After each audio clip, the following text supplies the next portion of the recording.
What's going on, guys? This is Rob, and we are back with the final part of Dark Ages. I know this was supposed to go up yesterday, but I was super distracted working on stuff around the house. We pick up basically with how it is that Miles Morales became like the Apocalypse symbiote, essentially, is what I'm calling it, right? The Apocalypse symbiote. It's still a cool idea. But what Miles says is that shortly after the power went out, somewhere along the line, he and Venom basically found each other, and he ended up basically becoming the new Venom. But then they ended up being merged or found themselves merged with Carnage. Now, a lot of this, we don't find out how that happened. And this is one of the reasons why I say the comic kind of felt rushed, right? Because if this was like a 12-issue series, we would have certainly gotten that.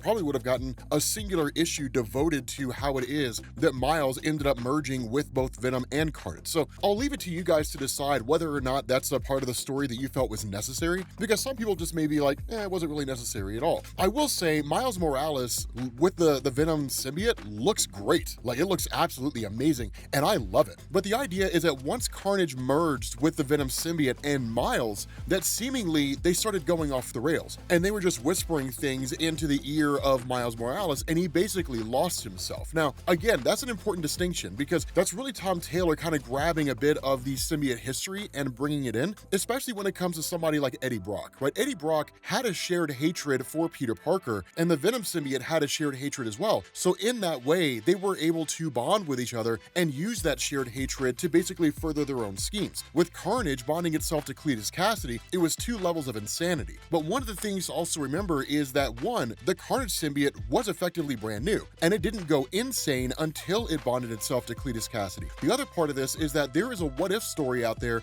based on Secret Wars, where if a symbiote bonds with its host long enough, one, the host will lose itself, and two, the symbiote would kill the host, which is why in the Secret Wars what-if story, that Peter Parker was basically dead, and the symbiote was just walking around using his bones. It had quite literally devoured Peter. And so it's one of those things where Dr. Doom asked the question, like, why would symbiotes work for Apocalypse? The symbiotes themselves, by and large, have their own schemes and their own motivations, and the response of Miles is because of what he planned and what he told them. The reality here is that in order to gain the favor of the symbiotes, which, as Apocalypse knew, could avoid the detection of Spider-Man, and with Spider-Man's spider sense being an early alert system, would basically allow the symbiotes to gain the upper hand in a moment when it was absolutely necessary, presumably a different moment outside of the one that we saw. That what ended up happening here is Apocalypse 1 told the symbiotes what his plan was, and the symbiotes were just kind of like, okay, this is a problem, but he promised the symbiotes a ship, a way to get off the planet. Because remember, the symbiotes themselves they're not original to Earth. Earth is not their home. They're spacefaring, right? They come from the stars.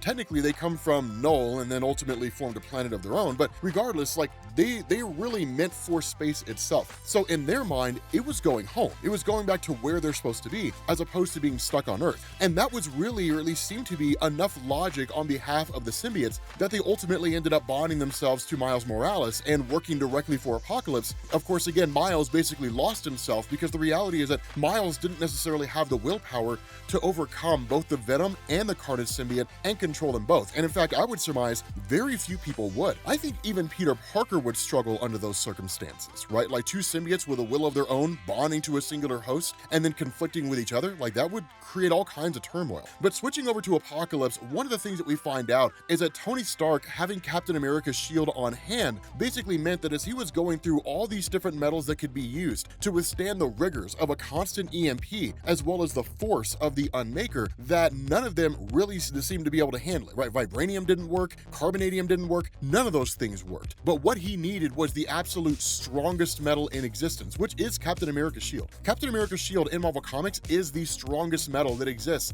in the Marvel Universe. Adamantium comes in at a close second, and then after that you get varying degrees of adamantium, and then you get vibranium, then you get antimetal, carbonadium, different things like that. But ultimately, Captain America's shield is at the top. And what Tony Stark reveals here is that building a kind of protective layer, a protective sphere, needed to have the hardest metals possible in order to ensure the protection of Apocalypse, one, against the power of the Unmaker, and then two, to also have the ability to exercise his powers to control the Unmaker, right? So basically, to create a way out, but eliminate a way in, is essentially what Apocalypse was wanting to do. And that's one of the things that they talk about here. Tony Stark says, in order for me to pull this off fully, I need adamantium. The problem is adamantium isn't being made anymore, right? The recipe for adamantium is long since gone, and even those who did happen to know what that recipe is, they're dead, right? Meyer McLean's gone. Anybody who could possibly deal with this adamantium, they're gone, right? Like, I need adamantium from somewhere. And that's when Apocalypse is like, we have adamantium buried underneath us. And it's interesting to see Tom Taylor do this, because what he does is he reveals that he has Wolverine in a prison under the entire bunker with seemingly no means of escape. Now, how it is that Wolverine can't escape from this place, I don't know. I have no earthly clue. I doubt there's a single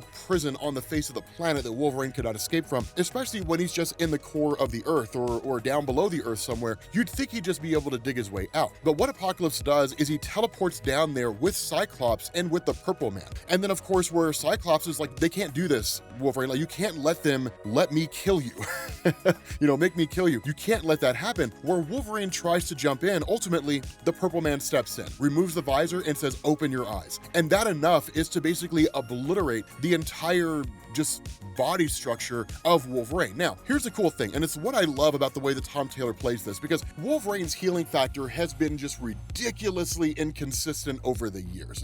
It's nuts. Literally, Wolverine's healing factor is a plot device. Do we need Wolverine out of the picture for a little while so we can focus on the other characters? Well, his healing factor is, normal. It's a little slow. Do we need Wolverine back right now, but we want the shock value of him being just obliterated by someone? His healing factor is just super fast, right? It really is just ridiculously inconsistent the way that Marvel handles it. But ultimately, Cyclops is concussive blaster enough to just completely eliminate the skin and sinew and everything off of Wolverine, leaving nothing other than his skeleton. And then at that point, the head is removed. Now again, this is one of those weird situations where Tom Taylor's just kind of rolling with it. And the reason why is because in the 1990s, Marvel had something called the Xavier Protocols. And the Xavier Protocols were basically, they're exactly what you think they were. They were a series of protocols developed by Charles Xavier of the X-Men in order to defeat or incapacitate or even kill members of the X-Men should one of them be captured or go awry or something like that, right? Like in the instance that Cyclops is taken by the Purple Man, or Wolverine is controlled by somebody else or whatever. And so what he said is the only way to really kill Wolverine is to cut his head off. The biggest problem with that is you can't just cut adamantium. It requires something ridiculously durable or something equal to adamantium in order to pull it off. Or perhaps just some kind of a celestial blade or magic or something along those lines, but not any real conventional weaponry. Apocalypse somehow managed to do it. And it could simply just be because of his power, right? That it's just Tom Taylor's like, that's how powerful Apocalypse is. And that's it. We don't really get an answer. The super hardcore comic book fan in me that like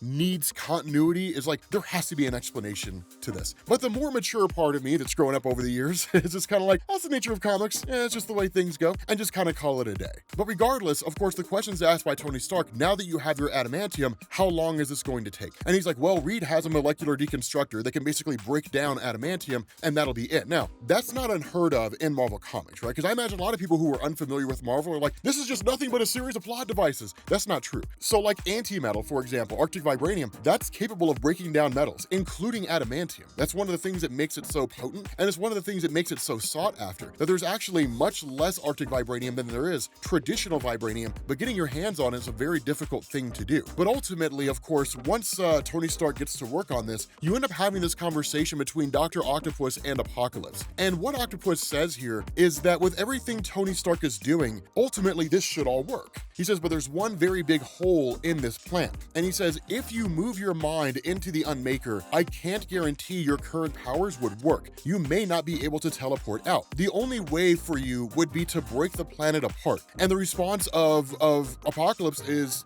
yeah, and what's the problem with that? And of course, the response of Octopus is like, that's the planet we're standing on. And then Apocalypse is like, you do have a really clever point, Otto. And he's like, I can't have someone that's that intelligent figuring out what it is that I'm doing and then telling everybody else. And when he does that, he kills Dr. Octopus, because Octopus figured out pretty quickly that Apocalypse is going to end up destroying the world. That he doesn't really care about the fact that he's destroying the world, because for someone like Apocalypse who's looking to harness the power of a cosmic entity, what is a single world, a universe that's massive in scale that might as well be infinitely expansive for 99% of the universe's inhabitants, right?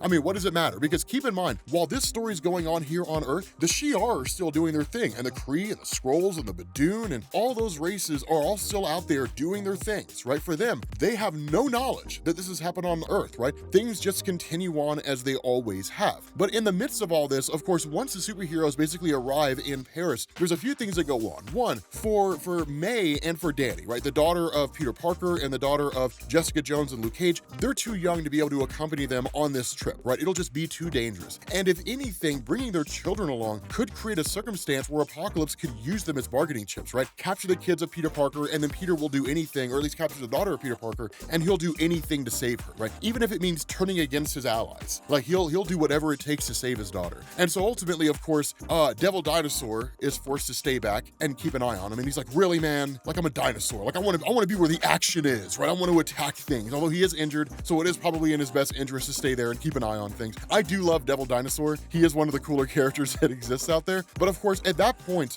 once Storm comes busting in and the fight begins, one thing that I want to point out here is this ends like that. Like, the ending just seemingly comes out of nowhere, which again is one of the reasons why this story felt so rushed. That like this whole fight probably could have been a couple of issues, right? But at the end of the day, we got what we got. And so what ends up going on here is that, of course, Kilgrave is instructed by Apocalypse, let everybody out of their cells. And with all of them operating under the control of Kilgrave, there's not a whole lot you can do. And of course, you end up finding out that Captain America, She-Hulk, Beast, Carol Danvers, like all these people are here. Dracula, you know, again, Cyclops and Psylocke and so on. With Psylocke, it is a little intriguing here because Psylocke is one of the most powerful telepaths in Marvel Comics. And by and large, it's pretty much always been confirmed a telepath can overcome the power of the Purple Man. But this may be one of those instances where Purple Man was able to ensnare her before she realized what was going on and then shut off her telepathic abilities. Or basically she can't really use her telepathic abilities against him because he literally in-rammed them, right? He went around her telepathic abilities and there's not much she can do, right? By and large, she's trying to fight an enemy she can't see, so to speak. I don't really know exactly how Tom Taylor makes that work, but he does. But at the end of the day, what's really going on here, and this is where Dr. Doom really steps up, is that Susan Storm's like, what do we do, right? Because we're going to end up having to fight our own friends. And the response of Doom is, this changes nothing, right? More important than the lives of our friends is the destruction of Apocalypse and saving the world. Your friends would agree. And if the roles were shifted, they would attack you too. It's just the nature of things. It's what we have to do. But Dr. Doom has had a plan in the background this entire time. And this is the cool thing, because what he ends up doing in the midst of this fight is he pulls Dracula aside. And he's like, Dracula, we have to talk. In that moment, Deadpool shoots Purple Man.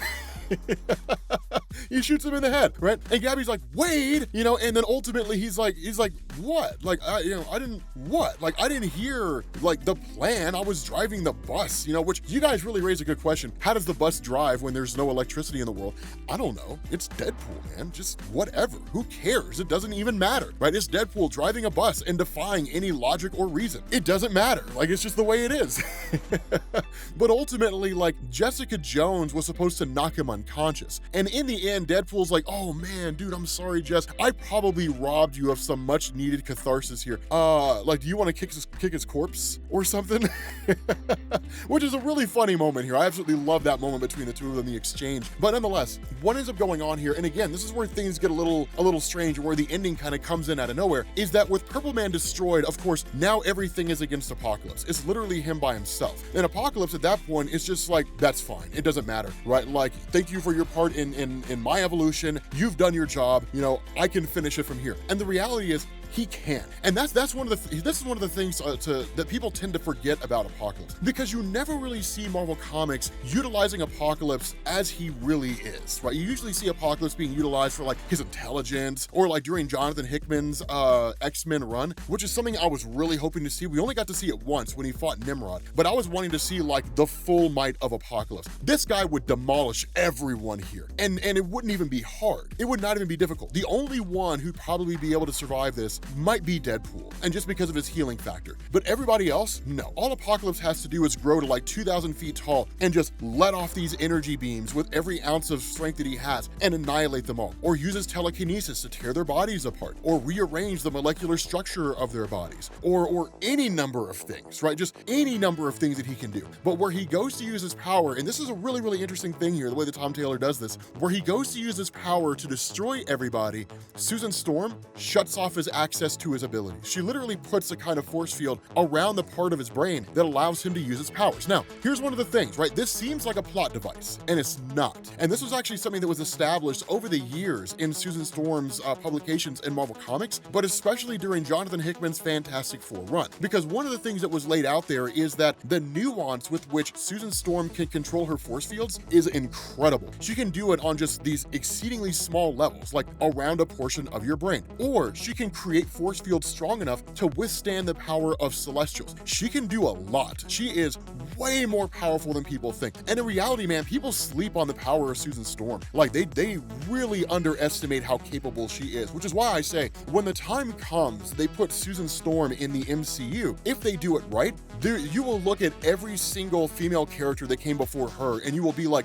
they were paltry. They all fall before just Susan Storm because she is a badass just in so many ways. She's absolutely amazing. This is one of those things where it legitimately does make sense. The other part of this is that as far as the plan of Dr. Doom went, Nightcrawler comes in and starts teleporting Apocalypse's celestial armor off of him, leaving him vulnerable. And in that moment, the one true weakness that Apocalypse has more than any other as far as Earthbound makes its presence known when Dracula bites into Apocalypse and converts him, turns him into a vampire. Now, this is 100% a plot device. This is absolutely a plot device here because the way this ends, questionable at best, the way this ends is that with Apocalypse being bitten by a vampire, in essence, Tom Taylor's like the vampiric nature of Dracula overtakes the mutant physiology of Apocalypse. And when that happens, basically Blade stabs Apocalypse in the chest with a wooden spike and then cuts his head off. And that's the end of Apocalypse. And then like everybody celebrates and Magneto's saved. And then they leave. And that's the story.